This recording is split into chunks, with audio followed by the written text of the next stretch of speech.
Olá! Tenho imenso prazer em estar de volta com o nosso programa Sim para a Literatura e poder contar com a sua companhia. Ainda nesse clima de final de inverno, tome aquele café quentinho, se acomode na poltrona e curta junto comigo.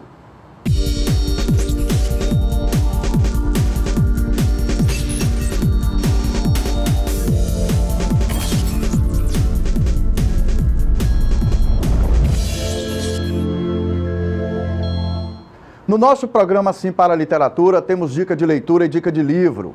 Temos também as colunas Apaixonados pela Leitura e a participação de telespectadores, além de entrevista e muito mais. Sem via de dúvidas, o personagem principal do nosso programa é o livro. E particularmente o prazer da sua companhia, sempre o livro. Quero aproveitar que estou num evento de livros, onde a gente falou de livros, discutiu-se livros, pensou em livros, para recomendar um que eu estou lendo agora, que estou apaixonado, entre tantos que eu estou lendo. Esse é daqueles que você guarda para ler um pouquinho aqui, dali a 2 dias para lembrar, porque é muito bom, e eu estou até no começo, eu estou nem um livro de 1000 páginas, eu estou ali página 200 e pouco, uma coisa assim. Mas alguns livros são música de câmara e esse é uma sinfonia maravilhosa. Então tem horas que você quer prestar atenção no instrumento, prestar atenção em outra. E esse livro se chama Cidade em Chamas, de Garth Hallberg. É primeiro uma belíssima tradução, saiu aqui pela Companhia das Letras. É um livro que já tinha um barulho forte lá fora. Eu comprei em inglês, comecei a ler e agora ainda por cima revezo entre inglês e português, porque os dois são obras maravilhosas. Então, por mim, está recomendadíssimo Cidade em Chamas. Você vai levar um tempão para ler, mas esse não é o prazer da leitura. Na terceira parte desse nosso encontro, conversamos com o escritor Eliezer Nardotto, de São Mateus, aqui na região norte do Espírito Santo, e membro da Academia Mateense de Letras, a AMA Letras. Eliezer é autor de vários livros e ele destaca seu último livro publicado, voltado para a pesquisa sobre a formação histórica, geográfica e econômica de São Mateus. Nessa entrevista, Eliezer comenta também conosco sobre suas preferências literárias, suas práticas como escritor e sobre a importância do hábito da leitura. A leitura te dá conhecimento, né? E o conhecimento é a sua maior riqueza. O homem que tem conhecimento é um homem mais livre. Em qualquer lugar do mundo, o conhecimento é que te liberta. Então, quanto mais você lê, mais você conhece e mais você fica sabendo que não sabe de nada. Nessa segunda temporada do nosso programa Sim para a Literatura, queremos permanecer na sua companhia.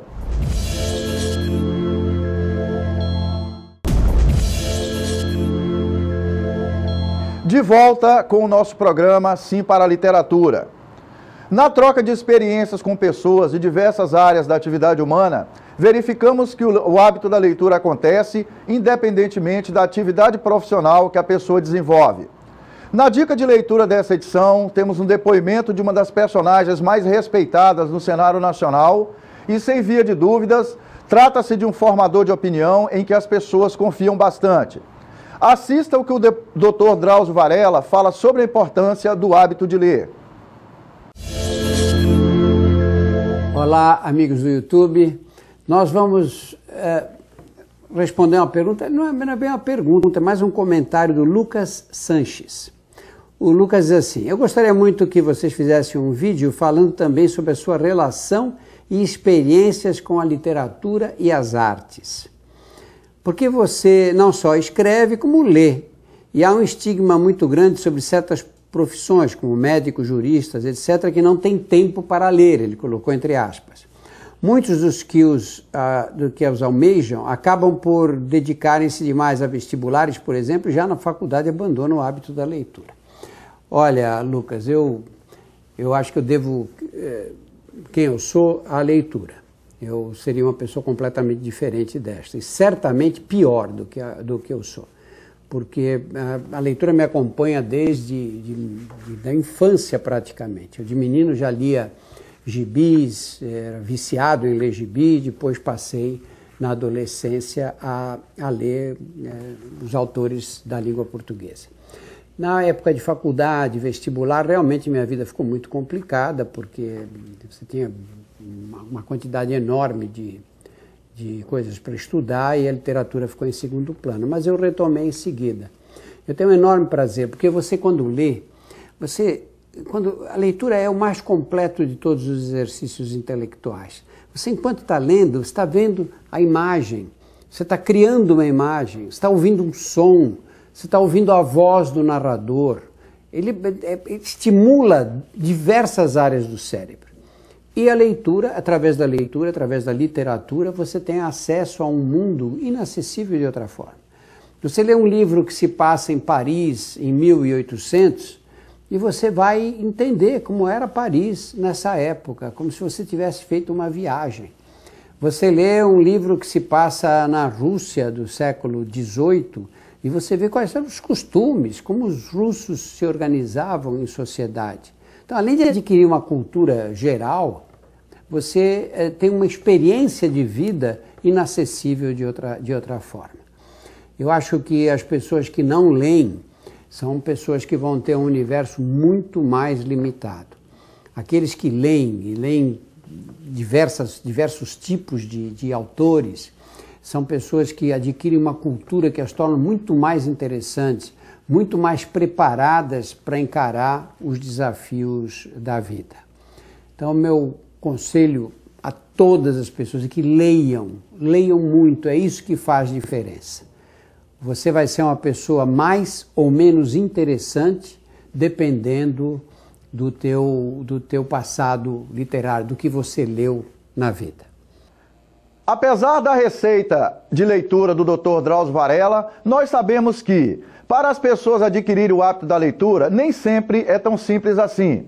A estudante Camila sugere algumas dicas para tornar o livro um ótimo companheiro. Dicas valiosas. Acompanhe comigo.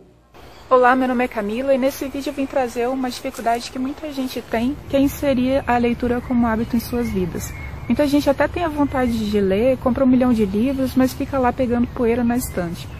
E existem algumas coisas que a gente pode incluir no nosso dia a dia que são muito fáceis e que vão ajudar a melhorar e inserir realmente esse hábito na nossa vida. A primeira delas é encarar a leitura como se fosse um exercício mesmo. Tipo academia. Você não vai para academia e chegar lá no primeiro dia levantando 50 quilos.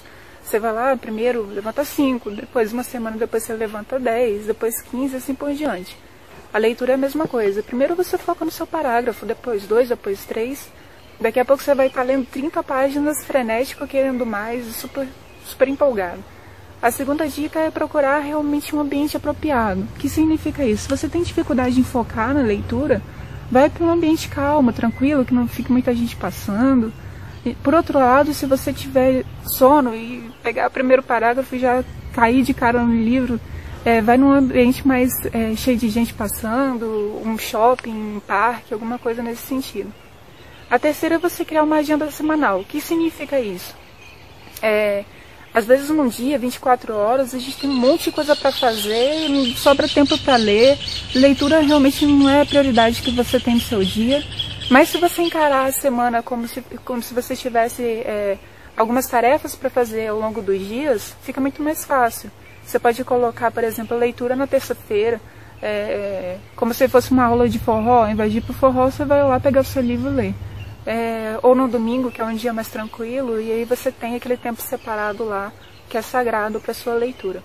Na coluna Apaixonados pela Leitura, queremos compartilhar com vocês, nossos telespectadores, informações sobre o maior evento de comercialização de livros e de ações de incentivo à leitura, que tem uma longa e reconhecida história.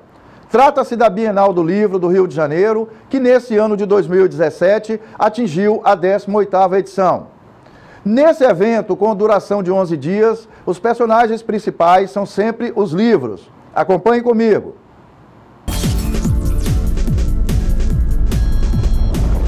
Há 36 anos teve início a história de sucesso da Bienal do Livro do Rio de Janeiro. Uma celebração à leitura, à cultura e à diversão, reunindo milhares de pessoas, tendo o livro como hasto principal.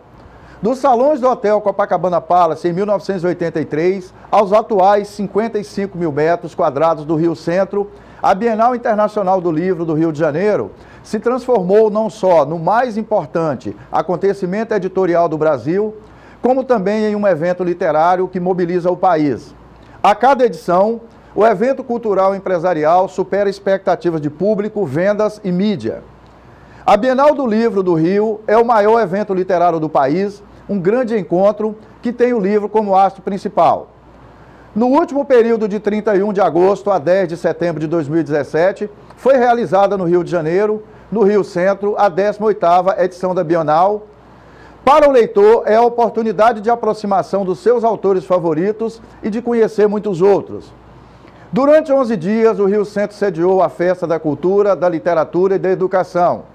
Nos espaços dedicados às atrações, o público pôde participar de debates, bate-papos, personalidades e escritores, além das atividades culturais voltadas para a promoção da leitura. Atraente, variada e dinâmica, a Bienal do Livro é diversão para toda a família. Veja a reportagem. O público, ainda tímido que veio até a Bienal nesta quinta-feira, parece disposto a consumir e está de olho nos descontos. Mônica aproveitou a tranquilidade do primeiro dia do evento e trouxe a filha para conhecer a Bienal. Hoje eu dei prioridade, falei, pode escolher, ela tem uma grana aí, ela vai gastar a grana dela e com o que ela gostar. O que eu gostei mais foi o do DPA. Você gosta do DPA? Por quê? Porque é sobre mistério, essas coisas. Apesar da crise financeira que o país atravessa, os organizadores estão otimistas em relação aos resultados da 18ª Bienal do Livro. A expectativa é superar o público e as vendas da última edição, a maior da história do evento. A gente quer bater os recordes da edição passada. Já estamos com um crescimento na programação, um crescimento dos autores e agora a gente está trabalhando para o crescimento da visitação e da venda de livros. Para conseguir atingir o objetivo, a Bienal apostou em inovações como o espaço Geek e Quadrinhos. Eu costumo dizer que a fantasia ela não tem idade, porque ela costuma ser a porta de entrada para a literatura. Quando você é novo, você começa a ler um Júlio Verne, um quadrinho da Turma da Mônica, você é chamado para aquele universo. Quando você é adulto, você continua absorvendo porque ela funciona, as fábulas, né, trabalham com parábolas, com metáforas que nos ajudam a entender o mundo real. Os geeks compareceram e aprovaram a ideia. Cara, achei o melhor espaço por enquanto aqui da área. Tipo, é bem maneiro. Tem uns jogos, caso você não traga o seu, eu trouxe o meu Magic e bem show. Vamos para um breve intervalo comercial e já voltamos com a entrevista. Até daqui a pouco.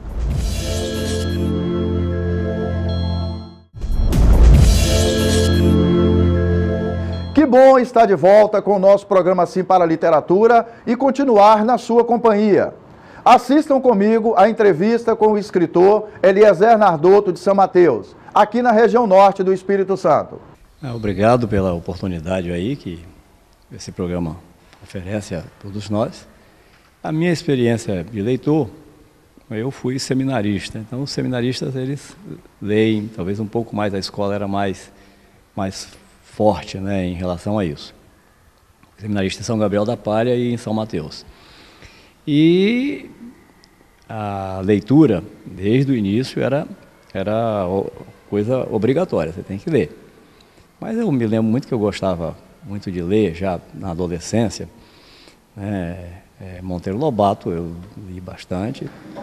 Eu gostava do Castro Alves, né, e José de Alencar.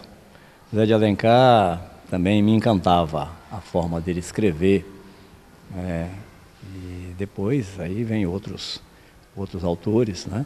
Depois a gente começa a estudar outras coisas, aí já vai mais para os livros acadêmicos, né?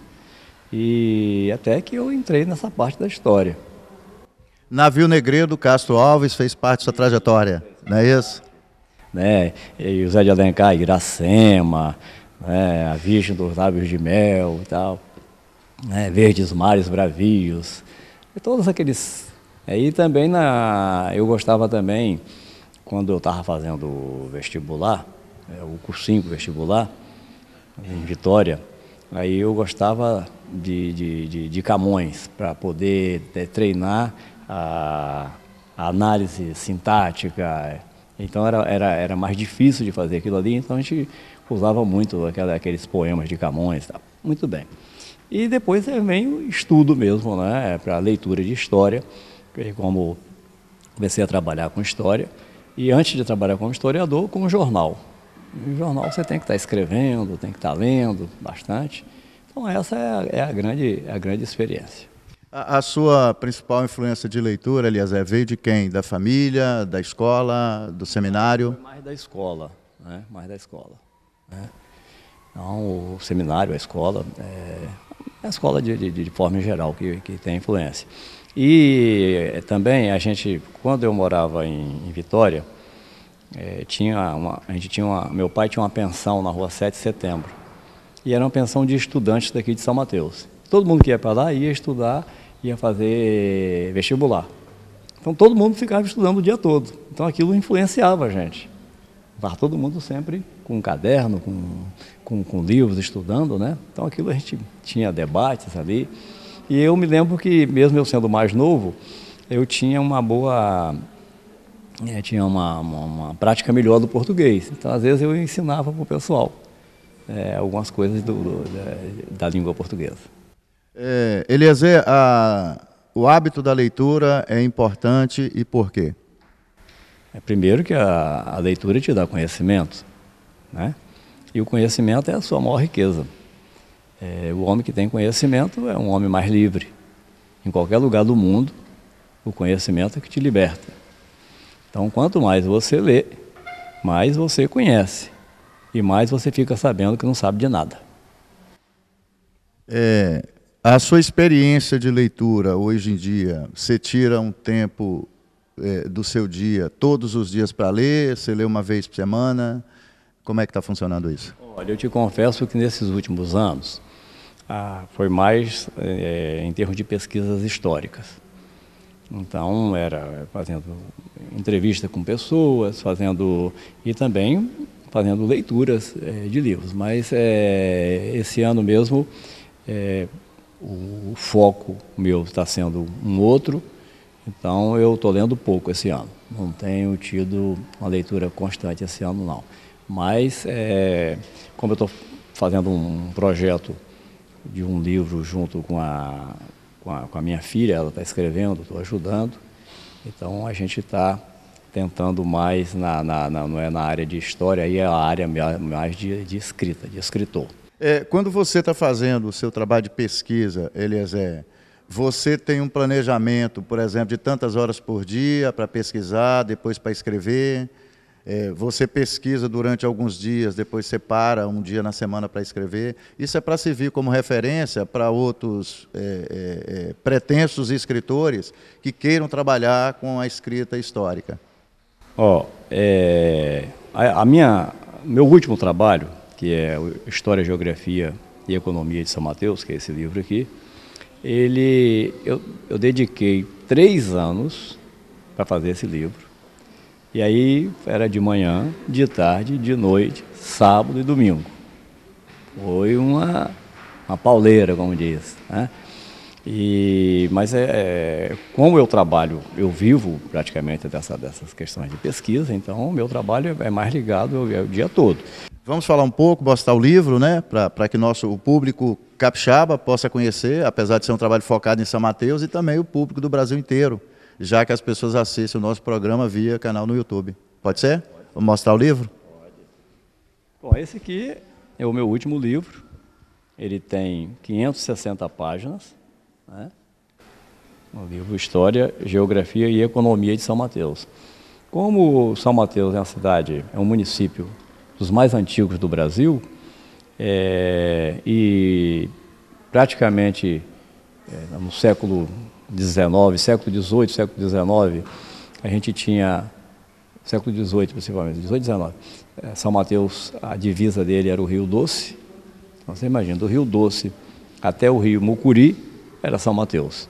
Então, esse livro, ele é um livro regional. Ele conta essa história dessa região, né? Então, com uma série de trabalhos. E como São Mateus é uma cidade que tem petróleo e tem outros tipos de minerais, então eu comecei o livro lá na Pangeia, 200 milhões de anos atrás, para poder explicar o Vale do Rio e São Mateus, que é uma trinca da época da formação das placas tectônicas.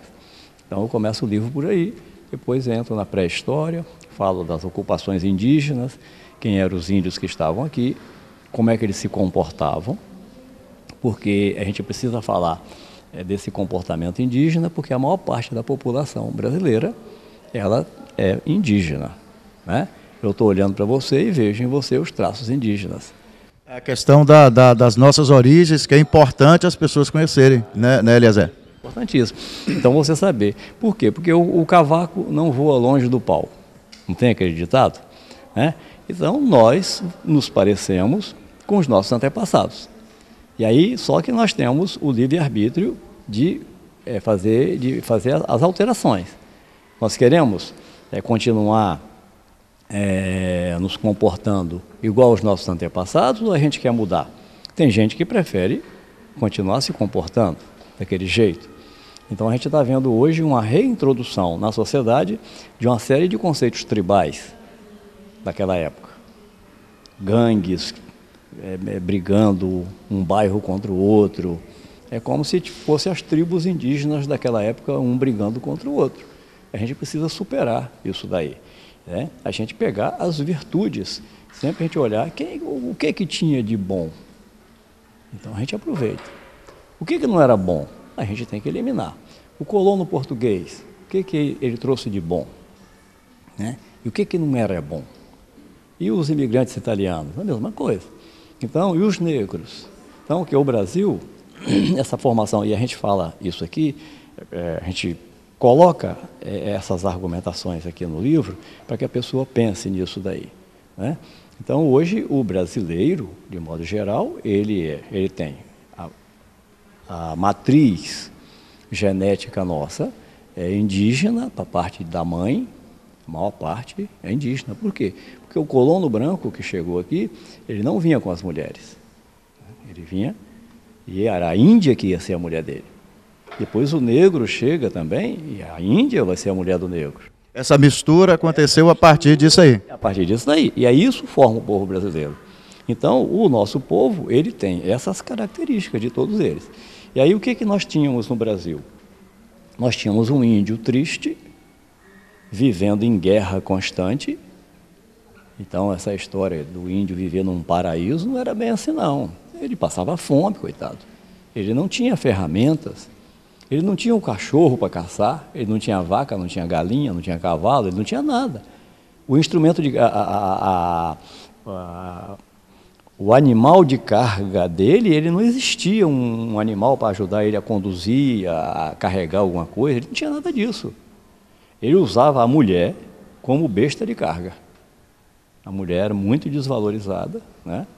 E então, você vê naquelas fotografias antigas dos índios, a mulher carregando aquele monte de cacareco e menino e tal, e o índio só com a flecha, o arco e flecha na mão. A mulher que trabalhava, você vê essas propagandas, até que passa na televisão, do beiju, lá da Amazônia, né? Então, o índio só planta mandioca, é a mulher que faz tudo. Eliezer, a gente está mais ou menos do mesmo jeito, as mulheres trabalhando e o pessoal achando que pode ficar no boteco. Quem vai ler o livro vai encontrar essas informações com esse detalhamento que você está colocando.